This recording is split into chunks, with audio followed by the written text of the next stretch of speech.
Good afternoon. So for today, I'll be discussing dengue fever.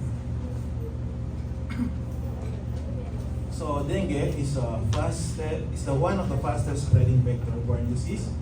It is endemic in 100 countries, specifically in Southeast Asia. 50 to 100 million of infections per year, including 500,000 dengue hemorrhagic fever cases and 22,000 deaths, mostly among children. So, if aabot tayong clerkship, no, you will encounter this case frequently during your admission conferences, no? Especially in field of internal medicine and pedia. So, it is a mosquito-borne positive single-strand RNA flavivirus found in tropical and subtropical regions of the world, like here in the Philippines, mostly in urban and semi-urban settings. So the disease is caused by any one of four closely related dengue virus. We have your dengue virus 1, 2, 3, and 4. I'll be providing you PowerPoint naman. So, kahit po yun ang picturean, no? So, infection with one serotype does not provide long-term immunity to other serotype. So, ibig sabihin, in your lifetime, there's a possibility you can get infected 4 times. Since, for example, you had an infection of dengue virus 2, your immunity belongs to dengue virus 2 only, but there will be no immunity for dengue virus 1, 3, and 4. Infection with any of the 4 dengue virus can result in a symptomatic infection to severe, potentially life-threatening disease. Usually for patients with primary infection, they present with milder symptoms, no? But for your secondary infection or your succeeding infection, usually they are more severe. Humans can be infected with dengue virus 4 times over their lifetime, as said a while ago. And they can have more than 1 episode of dengue from these infections. So we have 2 types of immunity. We have your lifelong type specific immunity. Sample of it, when a person infected with dengue virus 1 cannot become ill as a result of dengue virus 1 infection again. Second is your short-term cross immunity. It happens when you have previously infected with dengue virus. After that, within that 2 to 3 months after your infection, you have immunity for the other subtype of dengue virus. So you are protected for about 2 to 3 months if you are recently infected. So now we'll go to our vector of dengue virus, Aedes aegypti. Everyone siguro na-encounter na yung Aedes aegypti, no? So it is usually seen in tropical, and it is a tropical and subtropical species. It is a day-biting mosquito. Invasions occur during warmer months. Immature stages are found in water-filled habitats, mostly in artificial containers.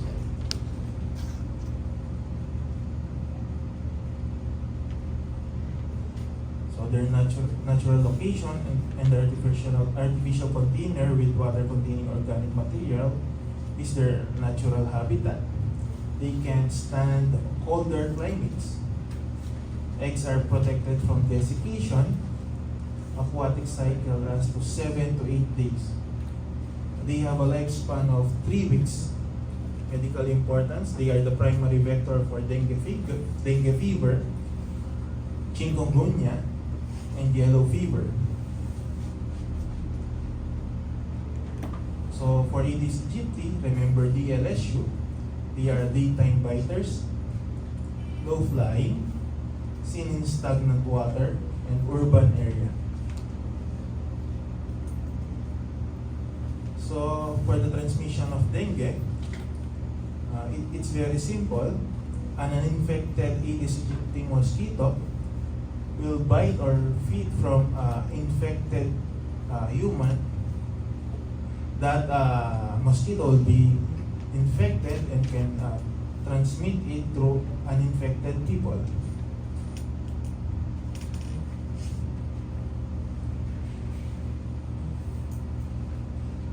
So we have different ways of transmitting this dengue virus. Most commonly, by bite from an infected mosquito, usually during morning and early evening before sunset. We have also your vertical, no? Sa mga buntis. When a mother does have a dengue virus infection, when she is pregnant, babies may suffer from preterm birth, low birth weight, and fetal distress as a consequence of your dengue virus infection. Others are your blood products during blood transfusion, organ donation, and transovarial.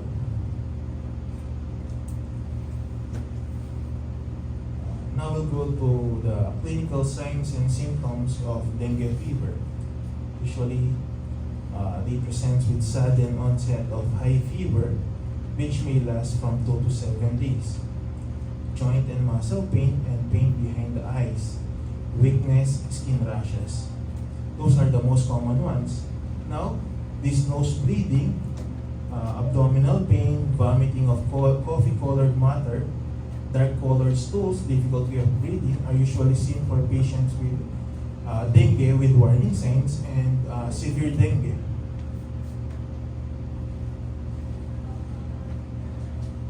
So, as per DOH, these are your common symptoms of dengue.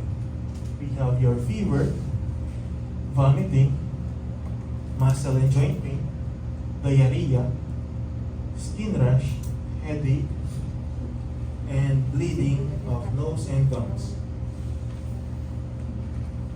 Ulit lang, manifestation, fever, myalgia syndrome. Its incubation period lasts for 4 to 7 days. They present with breakbone fever. Consists of fever, frontal headache, retroorbital pain, and pain along with severe myalgias. Rash usually transient on day. Duration usually presents in 1 week. It presents with maculopapular rash, begins on the trunk and spreads to the extremities and the face. Your common laboratory findings, they present with leukopenia, no? Thrombocytopenia, and in many cases, elevated serum aminotransferase concentrations. They present with transaminitis, thrombocytopenia. Remember, leukopenia, no? Decreased WBC count is your earliest manifestation incomplete blood count for a patient with dengue fever. So, decreased WBC, tandaan yun. So, we classified dengue fever according to the level of severity. We have your dengue without warning signs, dengue with warning signs, and severe dengue. Under your dengue without warning signs, we have your suspect dengue, probable dengue, and confirmed dengue.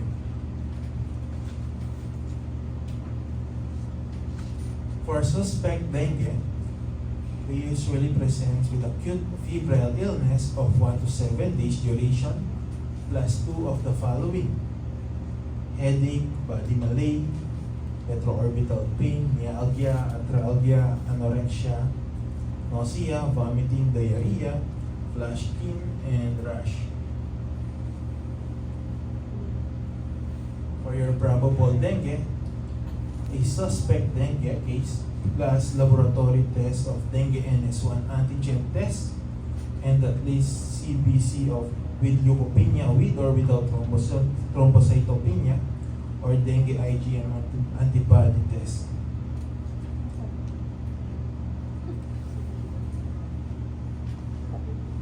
dengue NS1 is usually detected upon your onset of illness until 5 days. No? So, for example, a patient came into you presenting with fever for 3 days, you'll be requesting dengue NS1. You'll be expecting na magpa-positive pa to.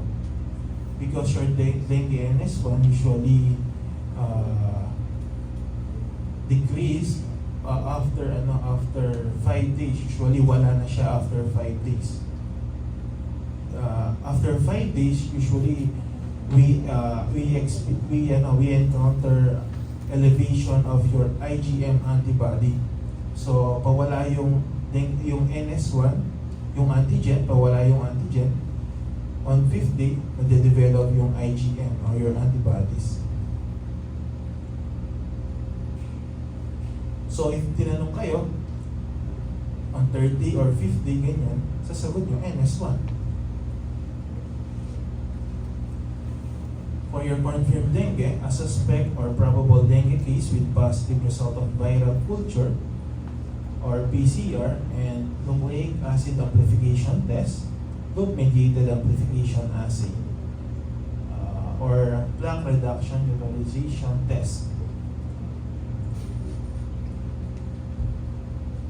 These are not commonly used in practice. No? Usually, yung mga ginagamit sa practice, yung NS1, dengue IgM, IgG.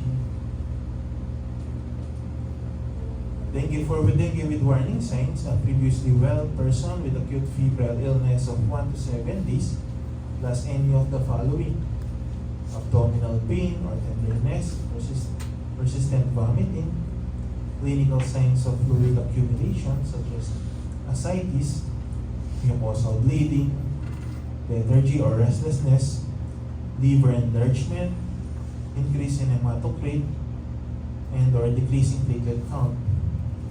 Magtanda lang kayo ng konti. For your exam, pero at least familiarize yourself.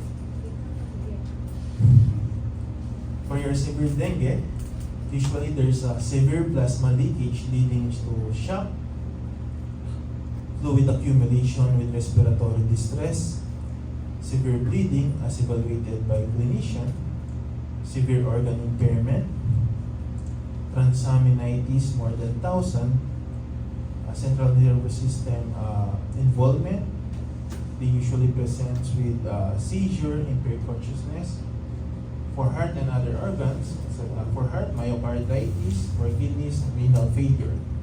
They usually suffer from AKI, acute kidney injury, due to shock. Decrease yung perfusion sa kidney, mangyayari. There will be a renal dysfunction, no? Resulting to acute kidney failure. So summary lang of what we discussed a while ago.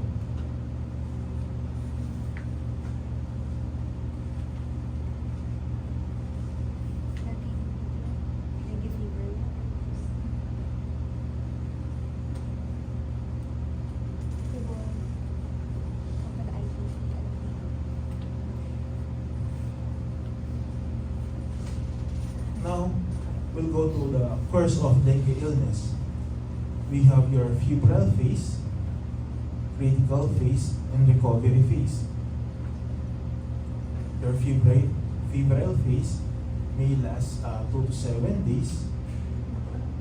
Manifestation starts to appear, sudden onset of fever, aches and rashes.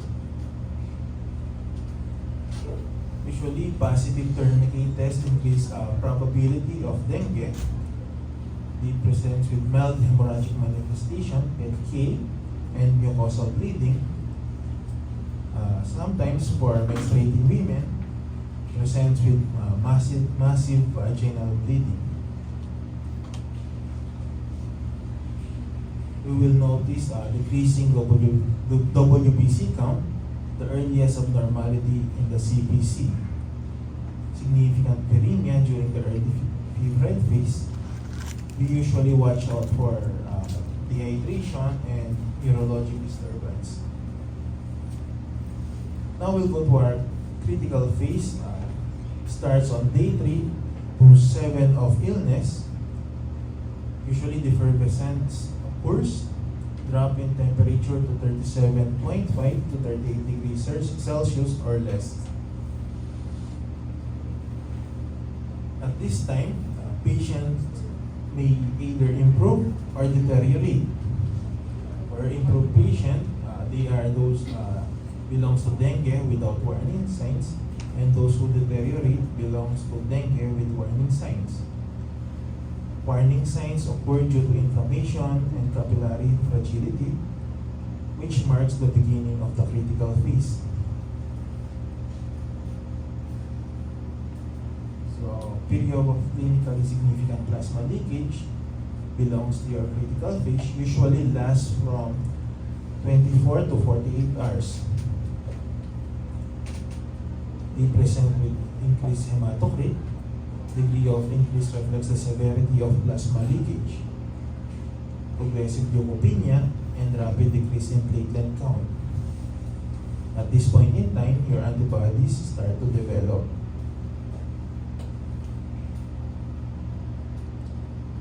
So we should watch out for shock, severe hemorrhage, organ dysfunction. At this phase, there's an increased capillary permeability, plasma leakage, which can result to pleural effusion. No?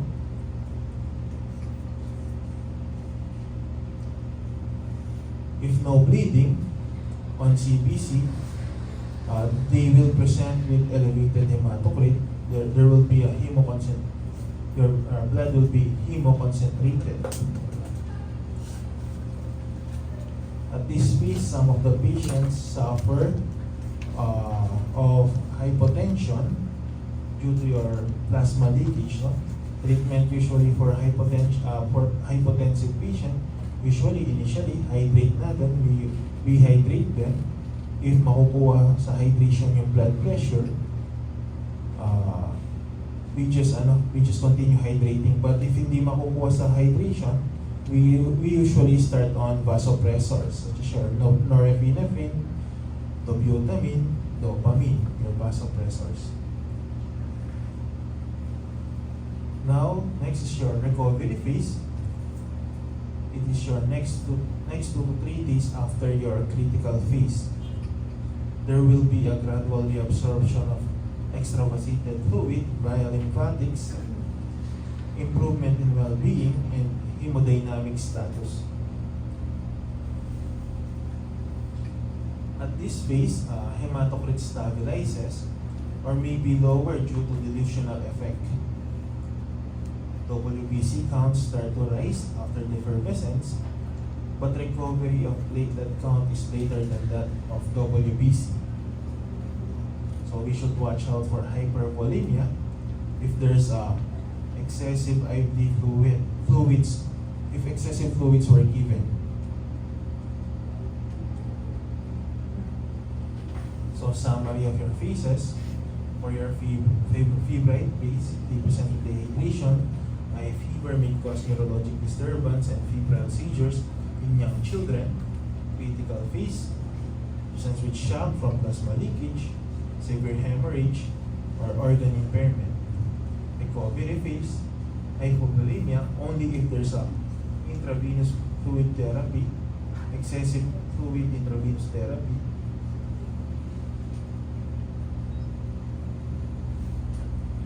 So these are your 3 phases of dengue. So for your CBC, dengue patients present with leukopenia, thrombocytopenia, elevated or decreasing hematocrit. Elevated hematocrit if there is no bleeding, no? Due to dehydration from your plasma leakage. Decreasing hematocrit if there is bleeding.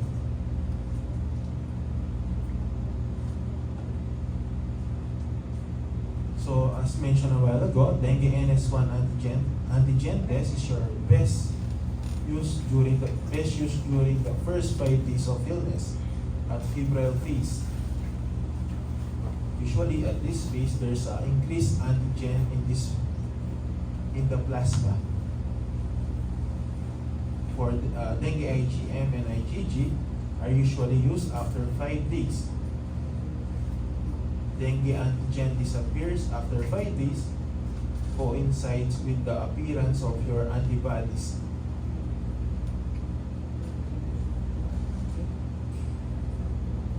IgM are detected after day 5 of illness and declines generally to undetectable levels over 2 to 3 months.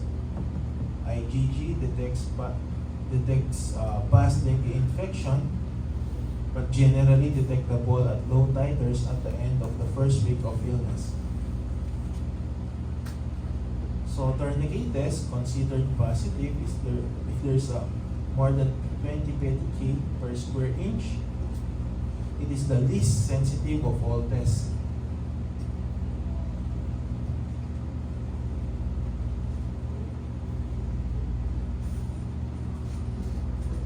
Now we'll go to the antibody response according to immune status of the host. For a person without previous infection or vaccination of flavivirus, IgM antibodies are the first immunoglobulin to be detected. Detectable in 50% of patients by days 3 to 5, increasing to 80% by day 5 and 99% by day 10. IgM levels peak about 2 weeks after the onset of symptoms, then decline. Undetectable levels over 2 to 3 months. IgG is generally detectable at low titers at the end of the first week.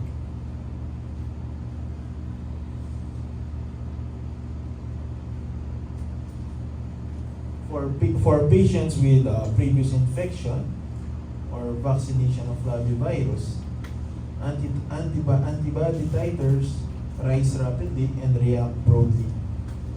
The dominant immunoglobulin isotype is your IgG, which is detectable at high levels even in the acute phase.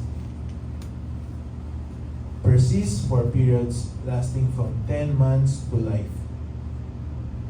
So for us to distinguish if it's a primary and secondary dengue infection, we usually do IgM over IgG antibody ratio, no? For us to determine if it is primary or secondary. We use your IgM over IgG antibody ratio.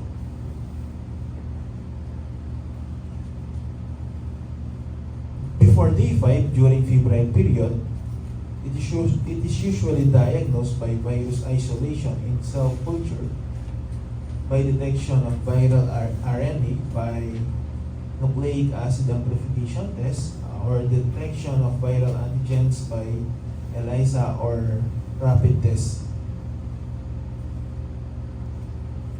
The isolation and identification of dengue viruses in cell cultures usually takes several days. So cultures are not commonly used, no?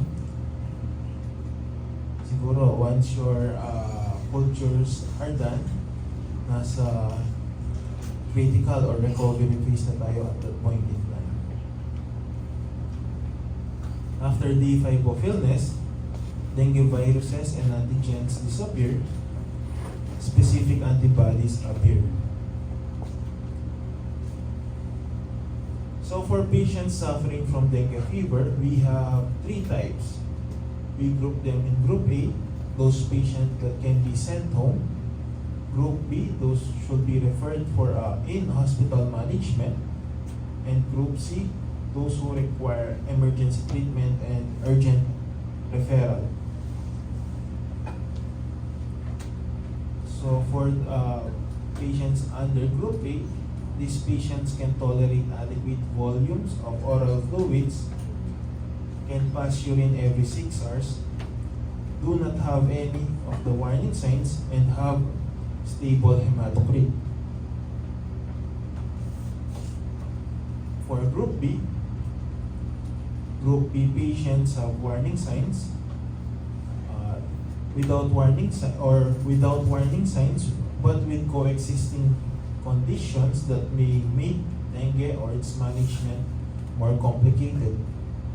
Pregnancy, infancy, old age, obesity, diabetes mellitus, hypertension, heart failure, renal failure, and other diseases. So social circumstances such as living alone or living far from health facility or without reliable means of transportations belongs to Group B. The referring facility has no capability to manage dengue with warning signs or severe dengue. Under your Group C, these patients have severe plasma leakage leading to dengue shock or fluid accumulation with respiratory distress, severe hemorrhages, severe organ impairment such as hepatic damage, renal impairment, cardiomyopathy, encephalopathy, or encephalitis. They are usually referred and admitted in the hospital within 24 hours. Most of them are admitted in the ICU, intensive care unit. So now we'll go to the dengue case management. First, we identify patients with presumptive diagnosis. Those patients live in or travel to in the last 14 days endemic area, plus fever and 2 of the following.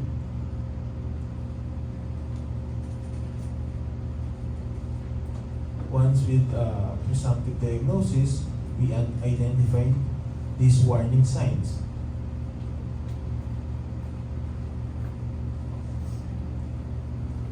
Then group them into Group A, if no warning signs. Group B for patients with warning signs of severe dengue or any of the following. Group C for patients with shock or respiratory distress, clinically significant bleeding, severe organ impairment. So first we classify them into these groups.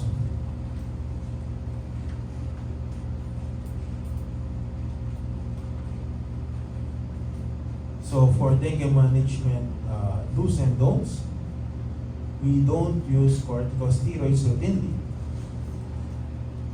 because corticosteroids can increase the risk of GI bleeding, hyperglycemia, and immunosuppression.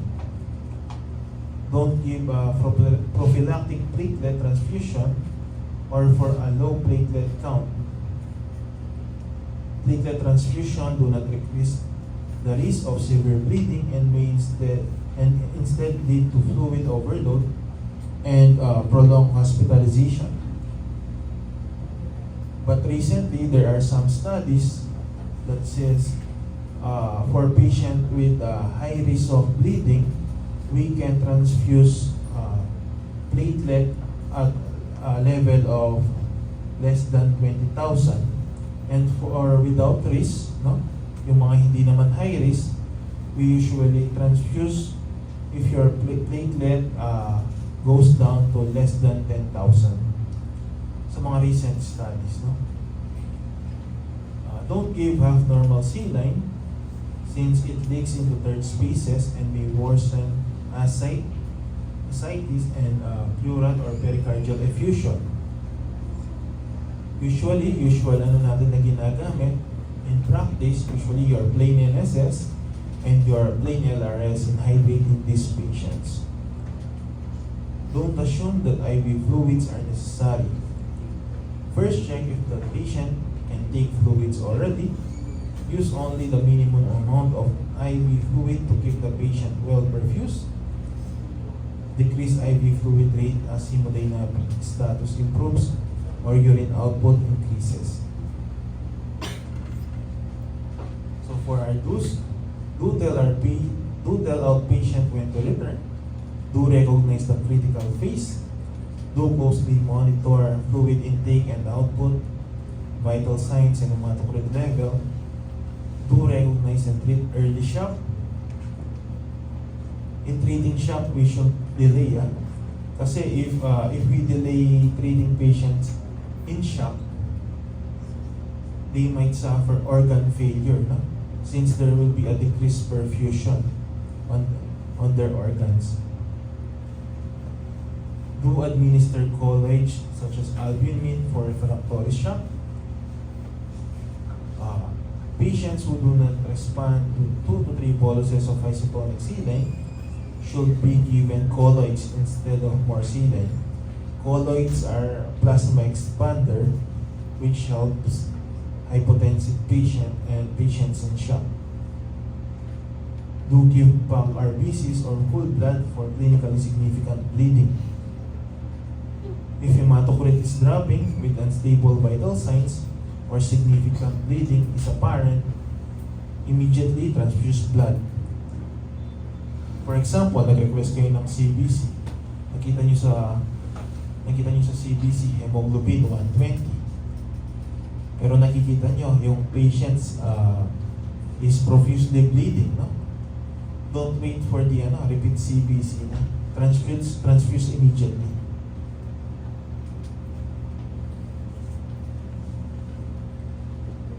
So for Group A outpatient management, those patients without warning signs and coexisting condition or social risk,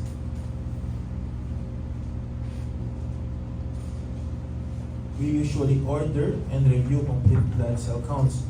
CBC every day pa rin, even we're managing them as outpatient. Monitor for dehydration, warning signs, and defervescence. Since defervescence is the indication of the beginning of the critical phase.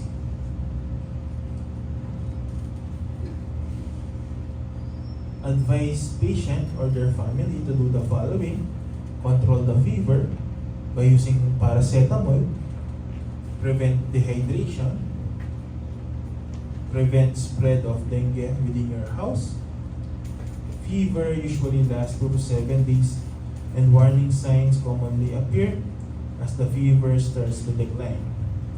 So you must return immediately to clinic or emergency department if any of the warning signs appear. So now we'll go to the Group B inpatient management. These patients are admitted. So first, we identify if your patients have warning signs. Then, if your patient doesn't have, we categorize them under Group B1, patients with coexisting conditions or social risk. So usually we just, if your patient can tolerate oral intake, we just advise them to increase their oral fluid intake, monitor vital signs, urine output, and for developing of warning signs of compensated shock. And we usually manage the coexisting conditions.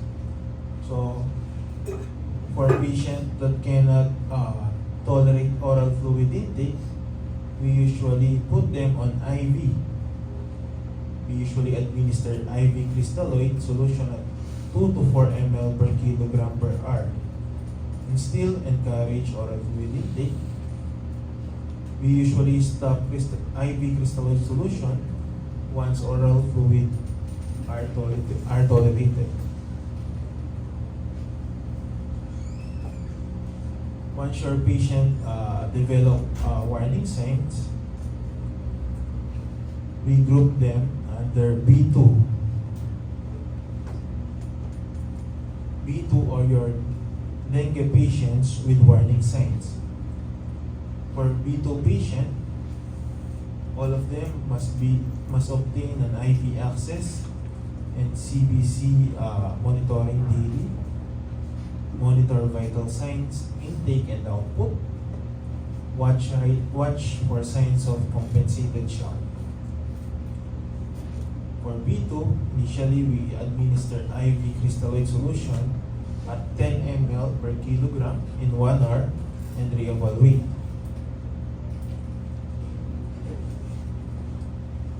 If there is improvement in clinical status after hydration or increase in urine in more than 1 ml per kilogram per hour, or there is a stable or minimal change in hematocrit, we reduce the IV crystalloid solution progressively. 5 to 7 ml per kilogram per hour for 2 to 4 hours. If improving, we can decrease further to 3 to 5 ml per kilogram per hour for 2 to 4 hours. Then, if still improving, we can reduce it to 2 to 4 ml per kilogram per hour. So, if there's no improvement on your initial hydration of 10 ml per kilogram per hour, we repeat IV crystalloid solution at the same rate for up to 2 times. So if there's an improvement of clinical status and minimal change in hematocrit, we continue IV crystalloid solution at 2 to 4 milligram per kilogram per hour, or if tolerating oral fluids, then we can stop IV fluids and manage as P1. If there is no improvement of clinical status and minimal change in hematocrit, we should continue IV crystalloid solution at current rate and consider need for 10 ml per kilogram per dose. Now for Group C, inpatient management of patients with compensated or hypotensive shock. Still, we must obtain an IV access, CBC, and blood type and screen. We should do blood type and screening for a possible blood transfusion. Strictly monitor intake and output. Monitor vital signs frequently than previous, every 5 to 30 minutes.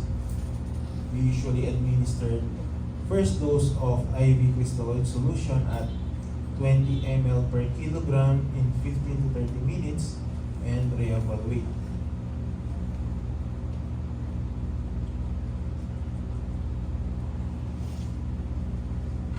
If there is improvement, we can reduce IV crystalloid solution to 10 mg per kilogram for 1 to 2 hours. Then if improve pa rin, we can follow the progressive reduction in IV crystalloid solution. If no naman, we can continue IV crystalloid solution at a current rate and consider need for 20 ml per kilogram dose.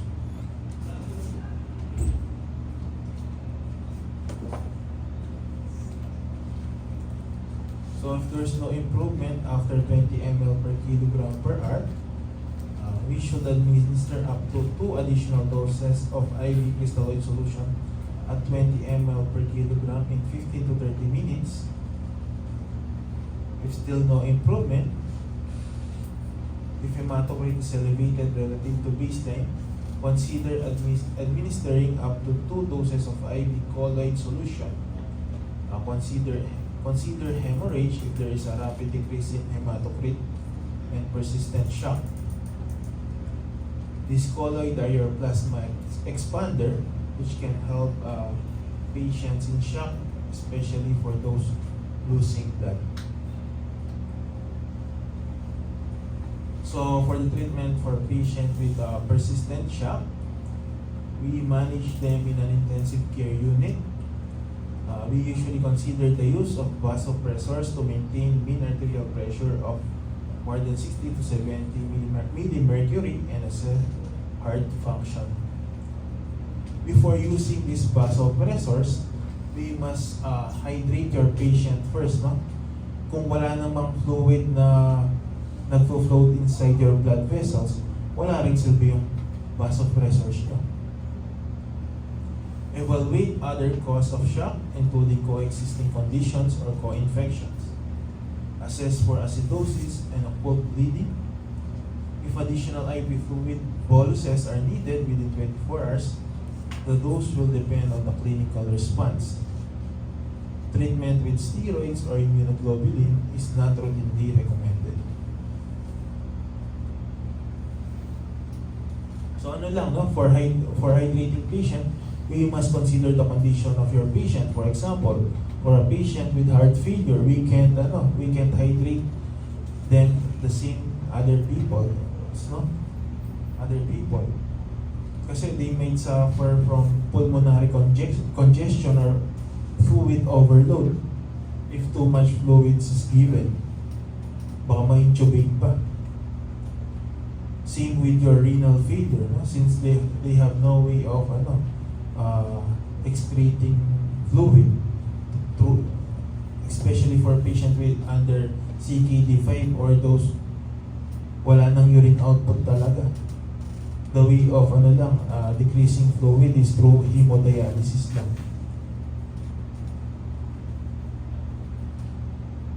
So these are your criteria for hospitalization: presence of any warning sign, shortness of breath, pregnancy, acute renal failure or coagulopathy, compensated or hypotensive shock, signs and symptoms of plasma leakage such as pleural or pericardial effusion, ascites or gallbladder wall edema,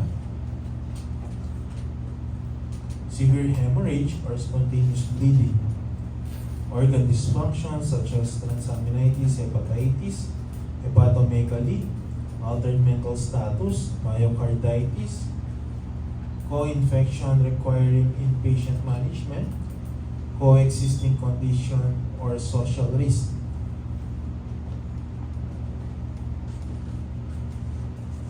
Clinical improvement criteria: there's a progressive waning or waning of warning signs and general symptoms, stable vital signs, normal urine output, adequate oral intake, and increase in appetite.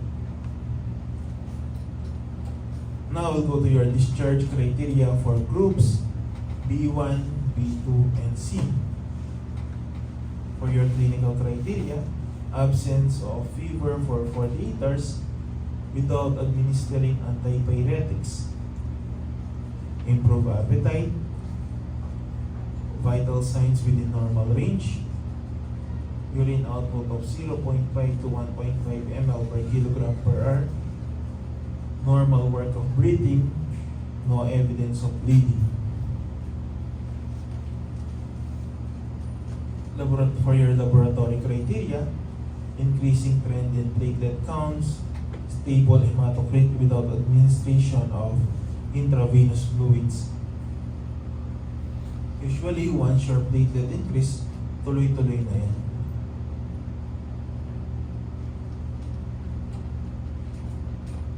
So now we'll go to your oral fluid management. For your basal fluid requirements for adults 18 to 65, we usually start them at 30 to 35 ml per kilogram. For more than 65 years old and above, 25 ml per kilogram. For children 1 to 10 years of age, 100 to 150 ml per kilogram. And for 11 to 18 years of age, 1 liter to 50 ml, 1 liter plus 50 ml for every kilogram over and kilogram. Account for increases in oral fluid requirements may be due to diarrhea, vomiting, sweating, fever. Since basal needs increase by 13% for every degree of over 38 degrees Celsius.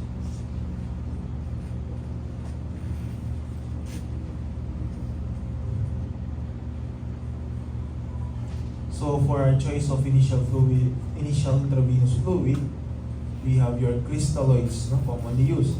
Plain LRS, plated Rangers, contain 131 millimole per liter of sodium and 115 millimole per liter of chlorine.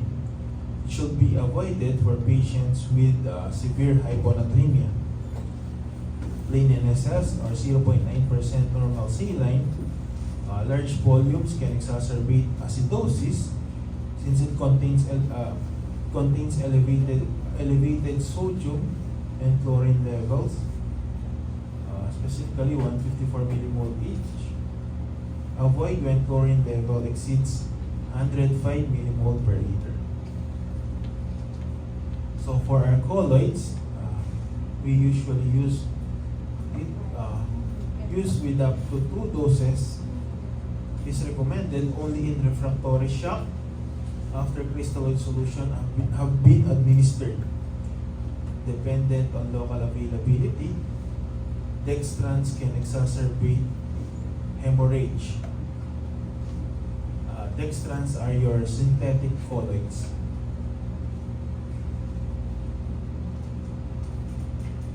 Sometimes kasi these colloids can result to acute kidney injury when using. So sometimes they are not commonly used.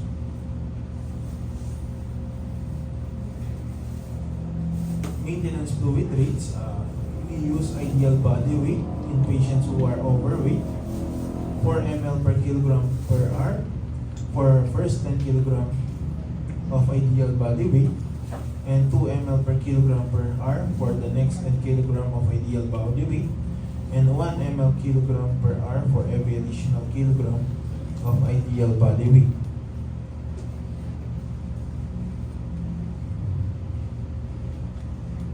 Lower IV fluid rates than those recommended may be used for patients who are more than 65 years, pregnant, or have volume-sensitive conditions such as heart failure, chronic liver disease, and end-stage renal disease.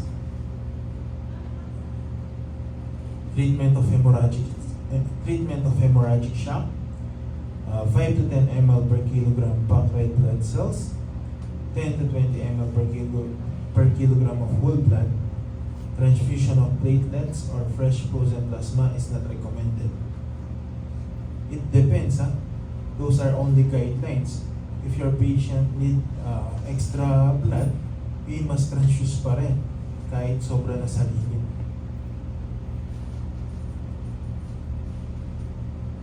As per DOH prevention and control, we must seek and destroy breeding places, secure self-protection, seek early consultation, support spraying to prevent impending outbreak.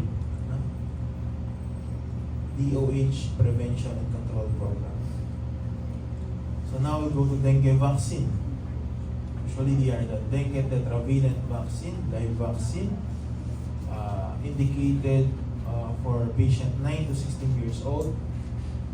We only use them for patients with laboratory confirmed prior dengue virus infection and living in endemic areas. Limitation of use: not previously infected by any dengue virus serotype or for whom this information is unknown. Those not previously infected if given the vaccine, since giving this vaccine can increase the risk of developing severe dengue. The safety and effectiveness of dengue vaccine have not been established in individuals living in dengue and non-endemic areas who travel to dengue endemic areas. In persons not previously infected by dengue virus or dengue-naive patients, an increased risk of severe dengue disease can occur following vaccination with dengue vaccine and subsequent infection with any dengue virus serotype. There is no FDA cleared test available to determine a previous dengue infection. Nice to know lang, no?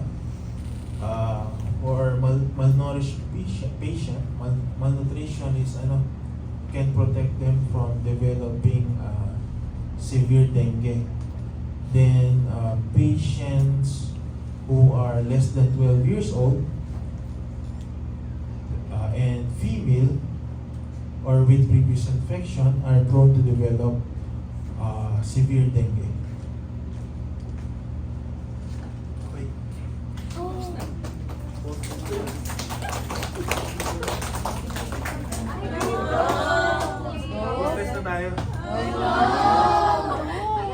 lang. Kailangan ba? Pag may bumagsak, di ko sasabihin. Start na. Get Pag one. wala mo na. Perfect.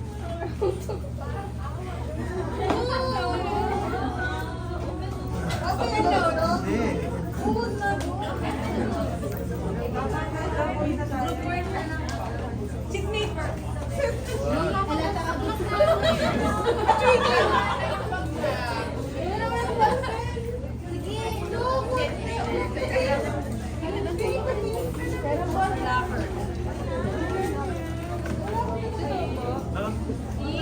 Ang gawa na eh. Ayun na. Kapoy lang. Ate, doon wala na sa...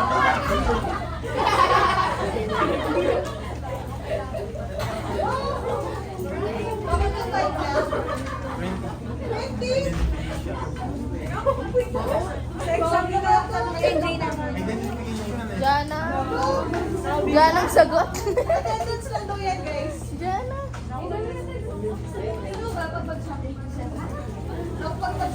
Pag walang bumagsak, perfect na lang lahat. Pag may bumagsak, di ko sasabihin. O sige, pwede na yan. Ano po gusto niyo? Oo, na nagsasagot. Thank you. Walang di ako makapasok.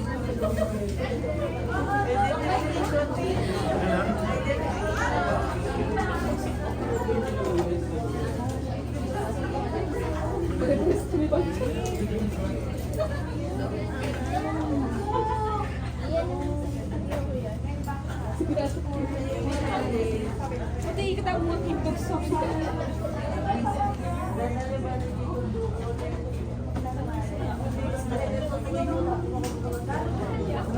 Ati 20 pa talaga. 10 lang.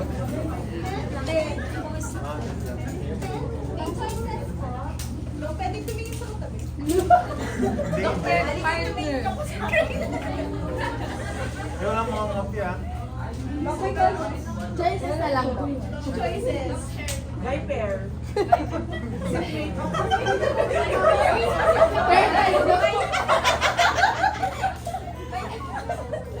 May namamopia ba ba sa med school? Wala.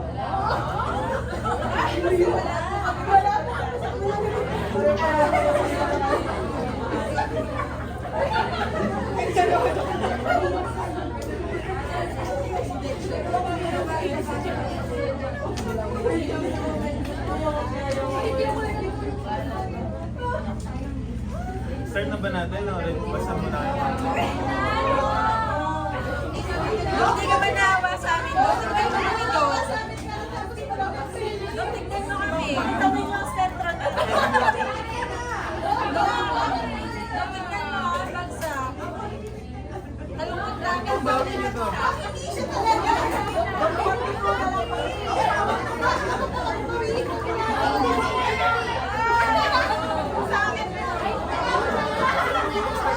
Start na tayo. Okay na, yun. Start na. Ulo, maraming mag-usap.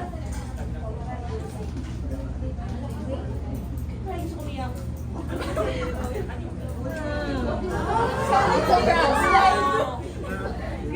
It's a prank. Doon kayo na sila niya.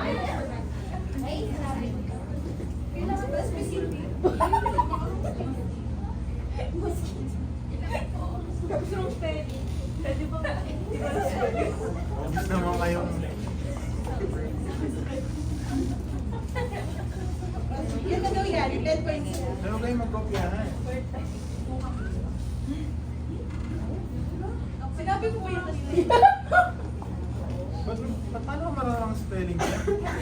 So, 1, 6.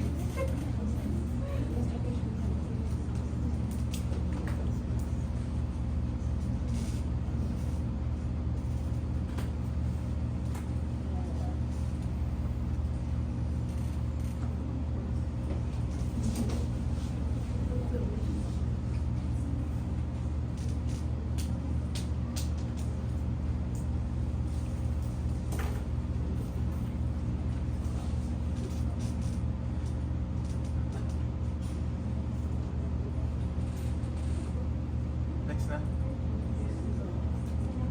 Ano sabi ng katabi niya?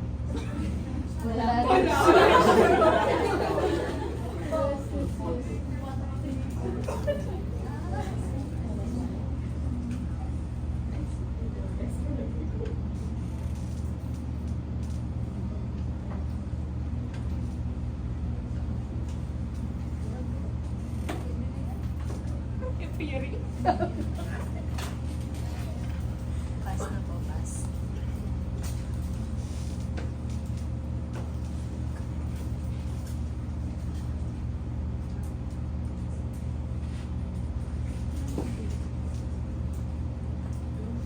Next na.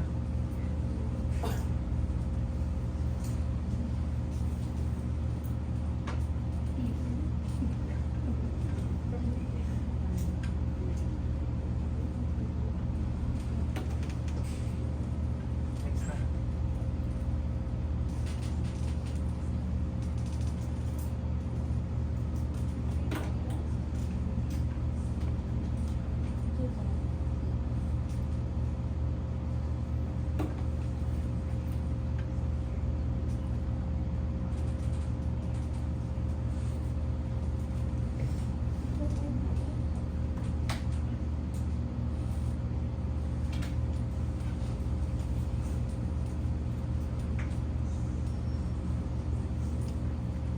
Okay na kayo?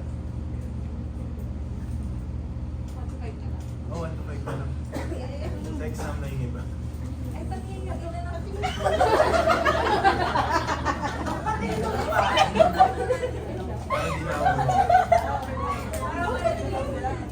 ako.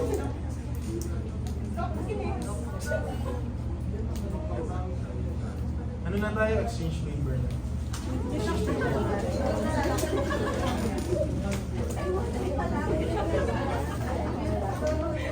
Gitna.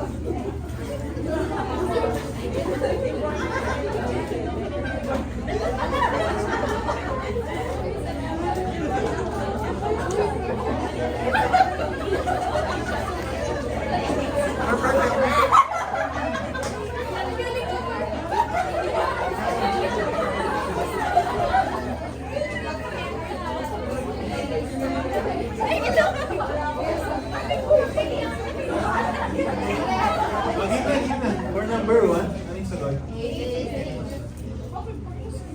2 decrease in WBC count.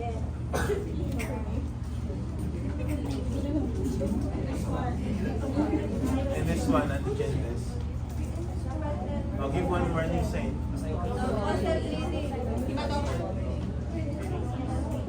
Ayan, kasama rin naman.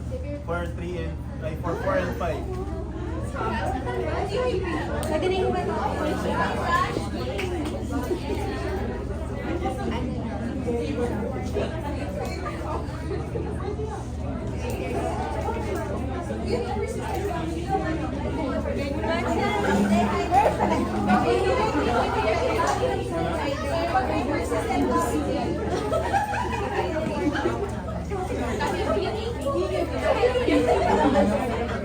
Meron ba nakakuha ng 3 pababa? Kung may nakakuha ng 3 pababa, huwag niyo na submit yung mga papers. Pag sinabihan na daw ako, additional sa ano. May 2. Huwag niyo na tago niyo na. Sayang, perfect ako.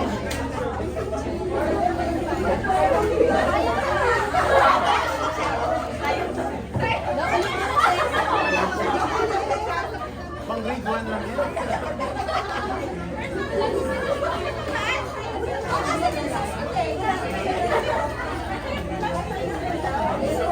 Hoy, mamuli na nga, di ba,